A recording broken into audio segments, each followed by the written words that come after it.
Selamat sore rekan Tribuners. Sore ini kita udah bareng para pengurus The Jackmania Korwil Ciracas ya. Kita udah ada koordinator wilayahnya nih, Bang Julian Tamar, sama sekretaris The Jackmania Korwil Ciracas ini ada Khotib Sulaiman.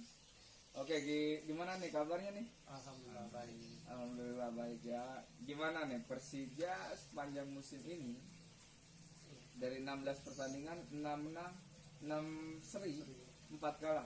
Sekarang ada di posisi 8 dengan 24 poin. Oke, mungkin dari Bang Jul dulu nih. Komentarnya gimana nih soal performa Persija musim ini? Sejauh ini kurang puas. Langsung kurang puas. Kenapa tuh Bang? Dengan performa Persija yang 6 menang, 6 imbang 4 sama kalah. 4 kalah. Itu jauh dari di luar ekspektasi lah. Kurang puas dengan performa yang saat ini karena apa ya? Harapan kita jauh dari ini sebenarnya. Emang harapannya seperti apa sih? Dan kenapa punya ekspektasi yang tinggi itu? Dengan juara Piala Menpora kemarin, harapannya yang pasti di Liga ada di peringkat atas. Paling tidak itu masuk 3 besar. Itu aja sih paling. Oke, tapi kalau kita lihat sendiri kan Persija baru 2 kali menang beruntun nih. Iya. Di pekan ke-15 dan 16 lawan Persikabo dan juga PSM Makassar itu menang besar. Oke, mungkin komentarin itu dulu. Dari lawan Persikabo dulu ya. Dari lawan Persikabo Persija menang 1-0. Tapi penampilannya masih jauh dari memuaskan. Tapi ketika lawan PSM pemain berbenah, menang 3-0 dan permainan memuaskan, sangat memuaskan. Iya, perbedaan antara lawan Persikabo dan PSM tuh pola permainannya seperti apa emang? Kalau dari kacamata Korwil The Jackmania Ciracas sendiri. Kalau ketika lawan PSM itu lebih terlihat apa ya? Sentuhan kaki ke kakinya itu lebih jalan. Ditambah yang saya lihat itu Rico tidak seperti biasa. Biasanya tuh Rico selalu ada di kanan atau kiri, itu bola larinya ke dia terus. Sentris ya. Sentris ke dia. Dan dari Rico pasti ke Simic. Tapi ketika lawan PSM kemarin itu benar-benar permainan cukup berubah.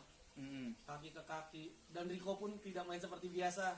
Dia malah lebih condong agak ke tengah sedikit, lebih kayak ke playmaker, tapi bukan playmaker juga, tapi lebih kaki ke kakinya tuh jalan dari pas kemarin lawan PSM itu. Jadi lebih mengandalkan passing 1-2 ya. Iya. Tentu ini kan berbeda dari penampilan Persija sejak awal musim ya. Iya. Awal musim ini khususnya. Karena kita lihat Persija cenderung memainkan umpan-umpan panjang. Iya. Lalu juga Jackmania yang saya tahu itu sering mengkritik bahwa Persija butuh jenderal lapangan tengah. Tapi kalau dari perspektif fans sendiri, saya ingin konfirmasi, apakah benar Persija butuh jenderal lapangan tengah? Dan seperti apa sih performa Persija sebelum menemukan performa terbaik lawan PSM kemarin? Betul, Persija menurut saya pribadi itu sangat butuh, bukan butuh lagi, tapi sangat butuh jenderal lapangan tengah. Pemain yang bisa mengalirkan bola ke depan, tapi dia bisa juga menjadi penghubung dari belakang ke depan. Itu Persija butuh sosok pemain yang seperti itu sebenarnya. Dan nggak yang terus-terusan main di kanan atau di kiri terus. Ini tapi Persija harus punya pemain yang punya kemampuan yang lebih sih untuk di tengah ini. Untuk yang lebih kreatif lah ya di lapangan tengah. Oke. Tapi kalau overall sepanjang musim ini gimana sih penampilan Persija nih? Kalau dari kacamata fans, kurang memuaskan itu karena apa aja? Yang pasti belakang. Belakang. Pemain belakang. Yang pasti belakang. Persija udah udah lumayan banyak kejebolan.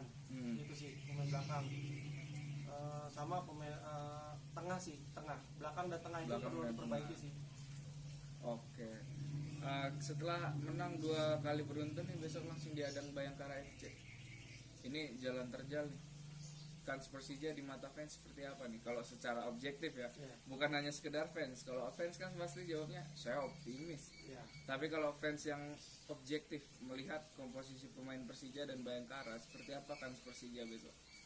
Kalau Persija mainnya seperti lawan PSM kemarin, saya optimis. Tapi kalau bermain seperti lawan Persikabo sebelumnya, itu saya pesimis. Tapi melihat kemarin lawan PSM itu ada perubahan pola permainan, dan Bayangkara punya tren yang buruk lawan Persija. Itu yang membuat saya optimis. Ketika Bayangkara juara, yang merusak pesta juaranya Persija. Oke. Itu yang membuat saya optimis. Oke, itu salah satunya ya. Lalu juga di laga lawan Bayangkara besok ini ada 2 pemain reguler Persija yang dipastikan absen. Dia itu Nofri Setiawan dan Marco Motta. Suka nggak suka di laga lawan PSM Makassar kemarin, kontribusi 2 pemain ini cukup besar ya dalam membangun serangan. Mereka sering overlap dan selalu mengalirkan bola untuk para sayap. Kalau nggak ada Nofri dan Motta, tetap optimis nggak? Lalu siapa orang yang sekiranya cocok untuk menggantikan Nofri dan Motta ini besok di laga lawan Bayangkara?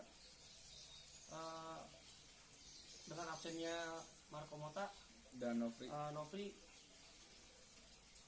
kita punya pengganti yang cukup sepadan sih. Walaupun di kanan Motta diganti sama Rio Fahmi, itu walaupun jam terbangnya kurang Rio Fahmi, tapi saya sih percaya Rio Fahmi akan mengeluarkan kemampuan terbaiknya. Sedangkan di kiri, absen Nofri itu bisa diganti dengan Bule Rezaldi. Diganti Rezaldi, ya kita udah tahu lah permainan Rezaldi ya nggak bisa diragukan juga. Dia cukup baik juga, overlapnya juga cukup baik, umpan crossingnya juga cukup baik, jadi tetap optimis. Oke, kalau gitu sekarang kita juga suka nggak suka bahas yang namanya Angelo Alessio. Ini juru taktik asal Italia yang baru saja didatangkan Persija dan membuat Persija sekarang ini bertengger di posisi 8. Ya, kalau komentar Katib nih soal Angelo, gimana sih Angelo di mata fans sejauh mengarungi kompetisi Liga 1 musim ini? Belum mencapai hasil maksimal kalau bagi saya. Itu seperti apa deskripsinya, gambarannya, kenapa bisa menyatakan belum mencapai hasil maksimal? Karena pelatih yang bagus kayak dari asing gitu kan, buat tim sekelas Persija bisa bawa ke ini kan, ke arah yang lebih baik lagi. Seharusnya lebih baik hasilnya dari ini. Tapi kita punya catatan juga bahwa Persija sepanjang musim ini belum pernah tampil full squad.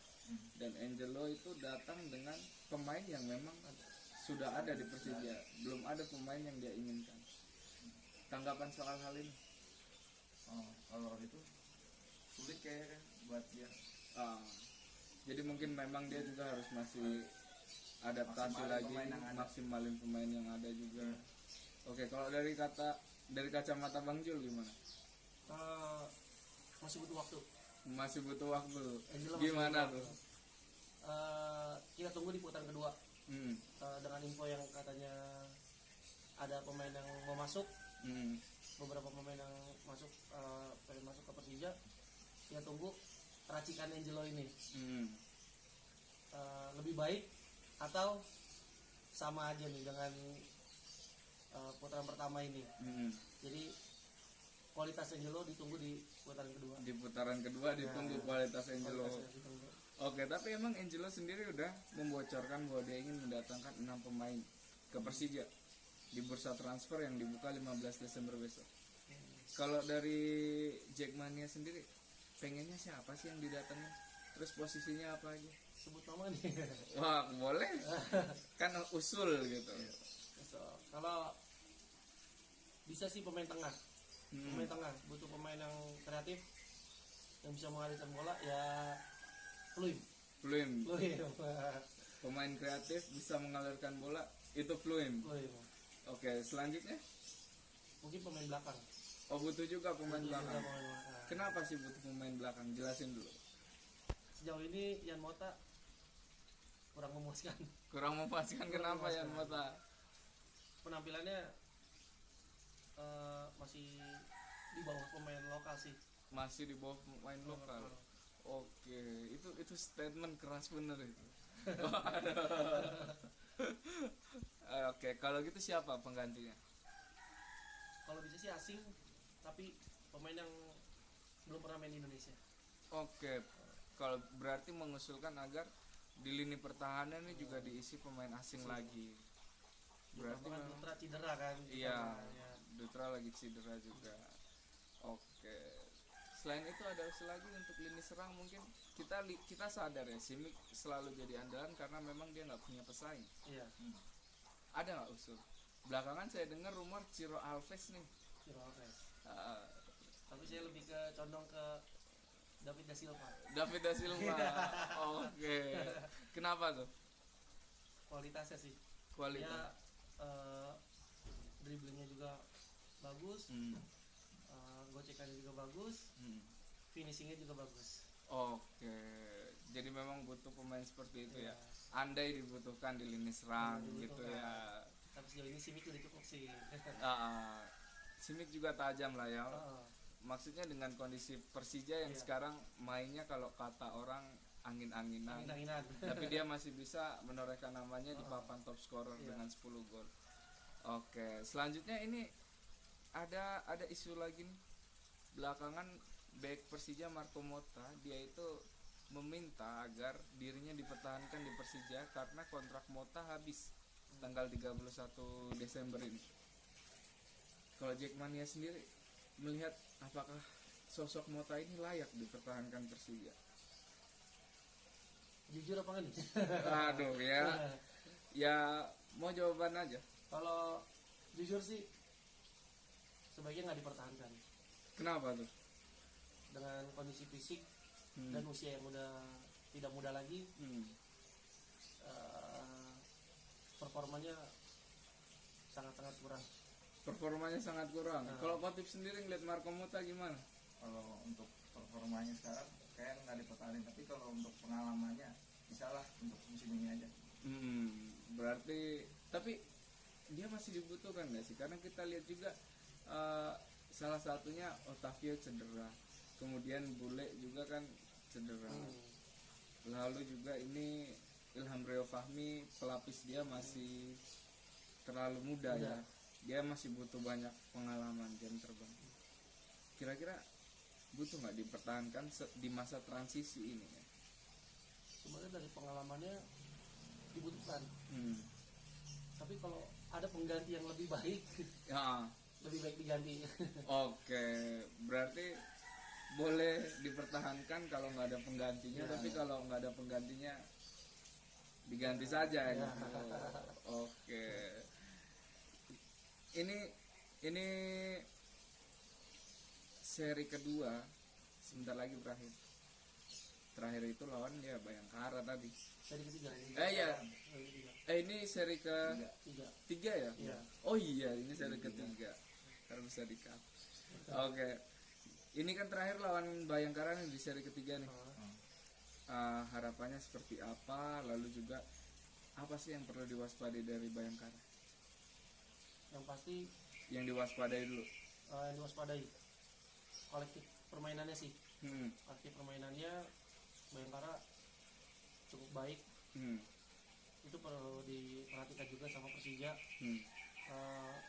Dengan materi pemain yang cukup berkilau lah ya, Bayangkara itu juga patut diwaspadai juga sih sama Persija. Itu aja sih. Ezekiel Mengerikan. mengerikan.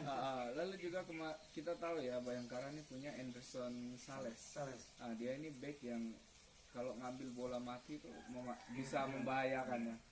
Oke, saran apa untuk lini pertahanan Persija? Bola mati. Kurang-kurangin bikin pelanggaran deket kotak Kurang-kurangin penalti. bikin pelanggaran. Oh, Karena gitu. Andri tadi kan pernah kejebolan juga Mm. dari tendangan bebas Sales kan. Iya. Waktu di Patriot itu tahun berapa saya lupa tuh. Oke. Harapannya Harapan untuk Persija Lembang main ngotot. main ngotot. Kalau dari Kotif Main cantik. Optimis, Main lagi. Ya, main terus cantik, optimis menang. optimis menang.